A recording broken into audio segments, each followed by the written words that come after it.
जय माता दी भक्तों। अगर आप वैष्णो देवी आए हैं और आपके पास एक दिन का समय बच रहा है और आप ये सोच रहे हैं कि उसमें क्या किया जाए, तो कटरा के आसपास कुछ मुख्य टूरिस्ट प्लेस हैं जिसे आप घूम सकते हैं। यहाँ घूमकर आपकी यात्रा और भी रोमांच से भर जाएगी। इन टूरिस्ट प्लेस पे घूमना बहुत ही आसान है, जिसे आप ऑटो या फिर अपनी प्राइवेट गाड़ी बुक करके भी घूम सकते हैं या बस का इस्तेमाल कर सकते हैं। ये डिपेंड करता है कि आपके पास घूमने के लिए कितना समय है और आपका बजट क्या है। अगर आप 10 से 12 किलोमीटर तक के रेंज को ही विजिट करना चाहते हैं तो आप आसानी से ऑटो से इसे विजिट कर सकते हैं, जिसमें खर्च कुल 500 से 700-800 के बीच में आएगा। ये डिपेंड करता है भीड़ पर। और अगर आप कार बुक करते हैं तो आप 70 से 80 किलोमीटर तक के रेंज को भी आराम से एक दिन में घूम के रात तक वापस आ सकते हैं।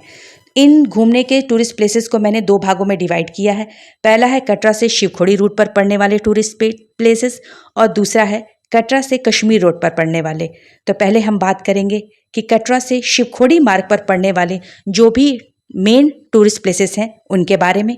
तो वीडियो पे अंत तक बने रहिए और वीडियो अगर आपको पसंद आए तो इसे लाइक करना ना भूलें। जय माता दी कमेंट बॉक्स में लिखना बिल्कुल भी ना भूलें। तो चलिए आइए वीडियो की शुरुआत करते हैं।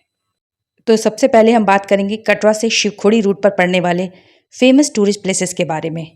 तो पहला होगा इसमें बाबा जीतो मंदिर। कटरा से मात्र 6 से 8 किलोमीटर की दूरी पर स्थित बाबा जीतो का मंदिर एक सिद्ध मंदिर है।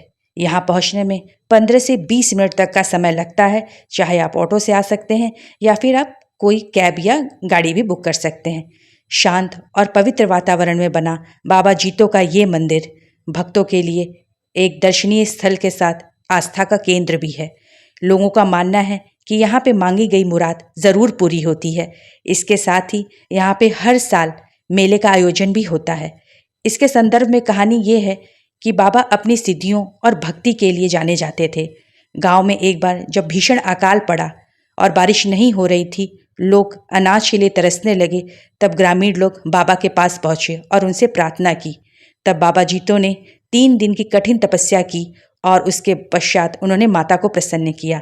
माता के आशीर्वाद से वहाँ पर निर्मल जलधारा फूट पड़ी, जिससे सभी ग्रामीणों की सारी मनोकामनाएं पूरी हुई। कहते हैं आज भी बाबा के मंदिर में जो भी आता है और अपनी मनोकामनाएं, अपनी मुरादें मांगता है, बाबा उसकी मनोकामनाएं ज़रूर पूरी करते हैं। खासतौर से निसंतान दंपति को संतान की प्राप्ति भी होती है। दूसरे स्थान पर आता है 9 देवियों का मंदिर।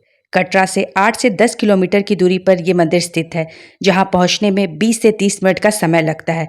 यह मंदिर मां दुर्गा के 9 स्वरूपों को समर्पित है। यहां मां दुर्गा के 9 स्वरूपों की एक साथ पूजा की जाती है, जिस कारण से नवरात्रों में इसका महत्व और भी बढ़ जाता है। यहाँ का मुख्य आकर्षण है सुबह और शाम की आरती। वैसे ये मंदिर दिन भर खुला रहता है। इस मंदिर के पीछे ही 9 दुर्गा कुंड भी है, जहाँ पर भक्त नहाकर और प्रसन्न हो जाते हैं। यहाँ पे आना उनका सफल हो जाता है। तो जब भी आप कटरा के आसपास घूमने के बारे में लिस्ट बनाएं तो 9 दुर्गा मंदिर को विजिट करना बिल्कुल भी ना भूलें। हमारे लिस्ट में तीसरे नंबर पे आता है बाबा धनसर का मंदिर। कटरा से 10 से 12 किलोमीटर की दूरी पे ये मंदिर स्थित है। यहाँ पहुँचने में 30 से 35 मिनट का समय लग सकता है।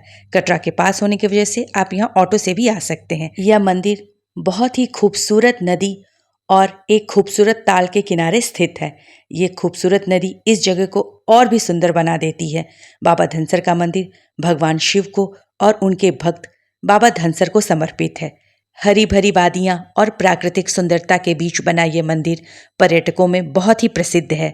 250 सीढ़ियाँ उतरने के बाद आप बाबा धनसर के मंदिर तक पहुँच सकते हैं। इस जगह के पीछे की मान्यता ये है कि जब भगवान शिव माता पार्वती को अमरता की कथा सुनाने के लिए अमरनाथ गुफा में ले जा रहे थे, तो अनंतनाग में ही उन्होंने अपने सर्पराज को छोड़ दिया था। शेषनाग ने मनुष्य का रूप धर के वासुदेव नाम से वहाँ पे अपने एक पुत्र को जन्म दिया, जिसका नाम धनसर पड़ा। धनसर बाबा भगवान शिव के परम भक्त थे। उन्हें भगवान शिव का आशीर्वाद प्राप्त था और उस समय करुआ झील के पास एक राक्षस रहता था, जो कि वहाँ के निवासियों को बहुत अत्याचार करता था, परेशान करता था। जब करुआ निवासियों ने बाबा धनसर से सहायता मांगी, तब बाबा धनसर ने भगवान शिव को प्रसन्न किया और तब भगवान शिव ने उस राक्षस का वध किया। उसके बाद से वहाँ पे भगवान शिव और बाबा धनसर का मंदिर है। भगवान शिव का मंदिर एक प्राकृतिक गुफा में बना हुआ है जिस पे निरंतर जलाभिषेक स्वतः ही होता रहता है। ये बहुत ही खूबसूरत जगह है, तो जब भी आप कटरा के पास घूमने का प्लान बनाएं तो इस जगह पर तो आना बिल्कुल भी ना भूलें। अब बात करें कि आप ऑटो से नहीं हैं, आपने अपनी एक प्राइवेट गाड़ी बुक की है, तो आप कटरा से थोड़ा और दूरी पर जाके भी घूम सकते हैं। तो कटरा से शिवखोड़ी मार्ग पर ही लगभग 20 से 25 किलोमीटर दूर पर एक बहुत ही खूबसूरत प्राकृतिक स्थल है जिसे कहते हैं सिहाड़ बाबा वाटरफॉल। वहाँ जाकर आप इस प्राकृतिक सुंदर खूबसूरत दृश्यों का मज़ा ले सकते हैं और यहाँ का पानी बहुत साफ़ सुथरा और ठंडा है। इसके साथ ही यहाँ पे एक सिहाड़ बाबा का मंदिर भी है, तो यहाँ पे आना एक बहुत ही खूबसूरत ऑप्शन होगा। झरने का पानी आपको बेहद रोमांच से भर देगा।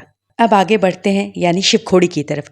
कटरा से 75 से 80 किलोमीटर की दूरी पर रियासी जिले में स्थित शिवखोड़ी मंदिर भगवान शिव को समर्पित है। यहाँ पहुँचने में 2.5 से 3 घंटे का समय लगता है। यहाँ पर 3.5 से 4 किलोमीटर तक की पैदल यात्रा करनी पड़ती है। चढ़ाई मध्यम स्तर की है, तो बड़े बूढ़े बुजुर्ग भी इसे बहुत ही आसानी से चढ़ जाते हैं। हालांकि यहाँ पे घोड़े पिट्ठू भी मिलते हैं। 200 मीटर की लंबी गुफा में प्राकृतिक शिवलिंग है और इसके साथ ही जूना पत्थर की आकृतियाँ भी बनी हुई हैं जिसमें शिव परिवार को चित्र अंकित हैं। ये बहुत ही खूबसूरत ट्रैक है जिसे करने में आपको बिल्कुल भी थकान नहीं होगी, क्योंकि चारों तरफ प्राकृतिक सुंदरता बिखरी हुई है। इसके साथ ये गुफा, खोड़ी का अर्थ होता है गुफा, यानी भगवान शिव की ये गुफा जहाँ पे भगवान शिव, माता पार्वती और उनके परिवार के अन्य जनों के चित्र भी अंकित हैं दीवारों पर। इसके पीछे मान्यता है कि जब भोलेनाथ ने भस्मासुर को किसी के भी सर पे हाथ रख के भस्म होने का वरदान दिया, तो वो सबसे पहले भगवान शिव के पीछे ही उन्हें भस्म करने के लिए पहुंच गया। तब भगवान शिव ने अपने परिवार के साथ इसी गुफा में शरण ली। तब से इस जगह को शिवखोड़ी के नाम से जाना जाता है। इस जगह पे भगवान शिव की प्राकृतिक शिवलिंग है जिसमें निरंतर जलाभिषेक स्वतः ही होता रहता है। इसी के साथ यहाँ पे ये भी मानना है इस जगह से कि यहाँ पे स्वर्ग जाने का और अमरनाथ जाने का गुप्त रास्ता भी है। तो अगर आपके पास एक दिन का पूरा समय है तो आप शिवखोड़ी मार्ग पर पड़ने वाले इन सारे टूरिस्ट स्पॉट्स पे विजिट कर सकते हैं। इसमें जो आप टैक्सी का किराया बुक करेंगे वो सीज़न के हिसाब से कम या ज़्यादा हो सकता है। ऑटो का चार्ज 500 से 800 रुपये तक के बीच में होता है। तो इस तरह से ये रहा शिवखोड़ी मार्ग पर पड़ने वाले टूरिस्ट प्लेस के बारे में जानकारी। अब अगली कैटेगरी है हमारी कटरा से कश्मीर मार्ग पर पड़ने वाले सारे टूरिस्ट प्लेसेस के बारे में जानकारी की। तो आइए अब उनकी तरफ बढ़ते हैं। कटरा से कश्मीर मार्ग पर सबसे पहले जो पड़ेगा वो है झज्जर कोटली। ये कटरा से 15 से 20 किलोमीटर की दूरी पर कश्मीर मार्ग पर स्थित है।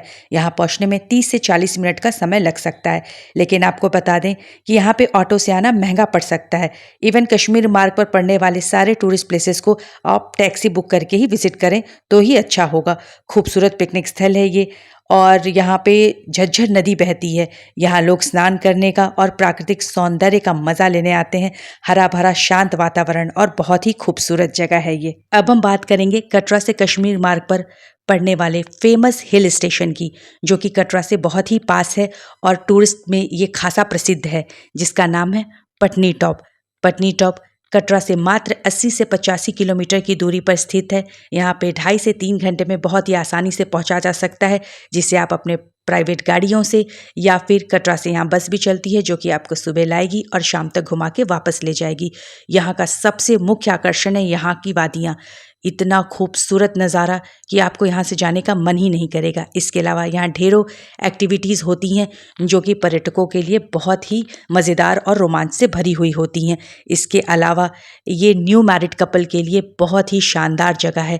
यहाँ पे स्कीनिंग होती है, पैराग्लाइडिंग होती है और ढेर सारे ऐसे एडवेंचरस एक्टिविटी होती है जिसे बड़े बहुत ही शौक से करते हैं।